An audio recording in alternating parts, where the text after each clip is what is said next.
I love you, Pumpkin. I love you, Honey Bunny. Everybody be cool, this is a robbery! Any of you fucking pricks move! And I'll execute every one of you motherfuckers! In 1994, Pulp Fiction became a part of a major movement away from conventional Hollywood production. The integration of a nonlinear storyline, deep character development, overlapping character plot, and long shots make for a truly alternative viewer experience. Together, the aesthetic value and narrative structure of Pulp Fiction created a new potential identity for independent film and paved a way for future indie productions.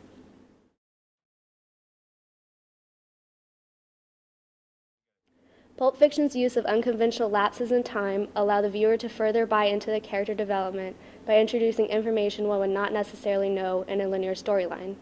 The diner scene is both the first and last scene of the movie, and yet it is neither the first or last occurrence in the timeline.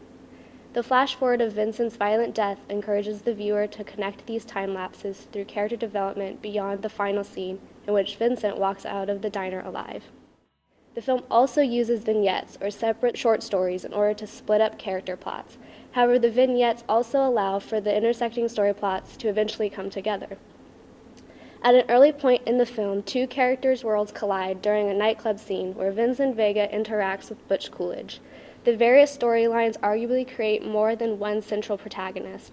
This allows the viewer to further understand the plot through its unconventional cross-connections and character development.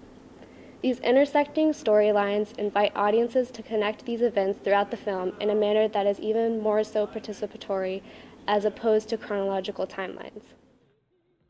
The nonlinear timeline combines with these overlapping character plots in a way that challenges traditional story structures.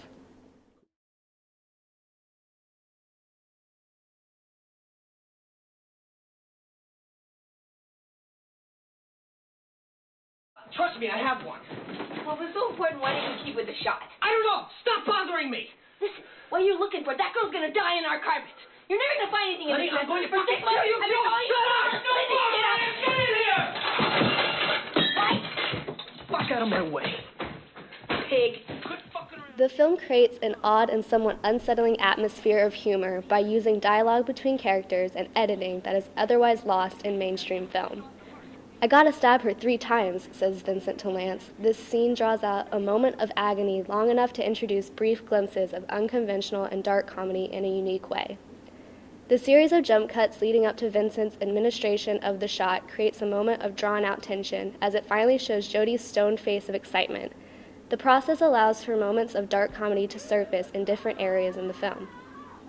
Mostly Movies remarks that this scene is expected to be one of the most gruesome moments in the movie, but audiences curiously always laugh. The comment made by Jodie seems absurd, creating a sense of relief. The addition of Mia's Fox Force 5 joke at the end also brings forth a dark humor, almost making the viewer forget what could have just occurred. The shooting incident in this scene allows for the viewer to react as the characters on screen.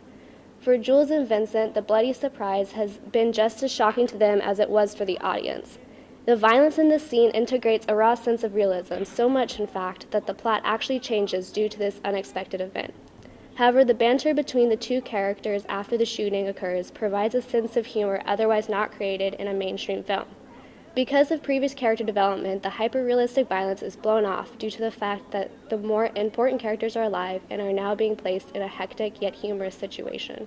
We're on a city street in broad daylight here. Believe it, man. Well, believe it now, motherfucker. We gotta get this car off the road. You know, cops tend to notice shit like you're driving a car against this fucking blood. Just take it to a friendly Tarantino's use of in-depth character development through heavy dialogue allows the audience to connect with the characters on a level that cannot be achieved by most mainstream movies. SBCC Reviews writes about how the film is based heavily on pragmatic dialogue that allows the viewers to get a sense of the character's true personality. As Vincent and Jules have an extended conversation at the diner, it becomes increasingly clear that Jules' recent near-death experience has changed his view on things. He later says that he wishes to be done with his gangster way of life. The extensive dialogue allows the viewer to identify with the reality of the scene and further understand Jules as a result of his experiences. The internal and external debate creates a question of hero. Is Jules the hero of the film? Is he a righteous man as he says? Olawa Regola remarks that Tarantino challenges typical Hollywood hero as he provokes the controversial themes of religion and morality. Just like Billy in the movie Buffalo 66, the heroism of the characters are brought into question. Vince, Jules, and Butch all kill people, making them fit the role of an anti-hero. However, these characters are made somewhat endearing, and they are not judged heavily by their actions. There is not a character that clearly fits the role of villain or hero within the film, making the audience question the film throughout its entirety. This once again plays into Mike Newman's idea of form as a game. The audience knows that these characters are flawed and try to place them in distinct boxes. However, they end up embracing the characters and their flaws.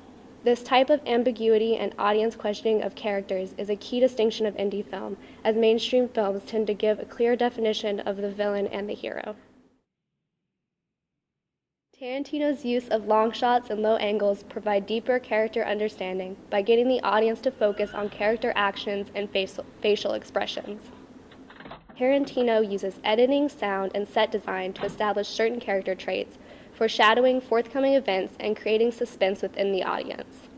The shot of Butch on the way to his apartment goes to great lengths in order to allow the audience to be immersed in the tension of the moment. For Butch, this was a long walk indeed. The camera follows Butch closely as he walks through tight holes in fences and backyards. Through the use of the fluid Steadicam, the awareness of the camera is taken away from the viewer's experience. This allows us to identify with Butch's character and experience the story as it develops. The long shot delves further into the character of Butch and his purpose of retrieving the watch as the scene becomes infused with details relating to the infiltration of a POW. There are sounds in the background of a helicopter, dogs barking, and he even picks up a machine gun in the apartment, all signs of warlike circumstances. The extended shot shows Butch as a soldier, thus extending his family legacy. These different shooting styles add to our understanding of these characters and affects the way we experience their development through the storyline. As a media text that has become infused in pulp culture, Pulp Fiction is initially not thought of as independent film. However, Pulp Fiction, both aesthetically and structurally, defies conventional Hollywood modes, making it a hallmark in independent cinema.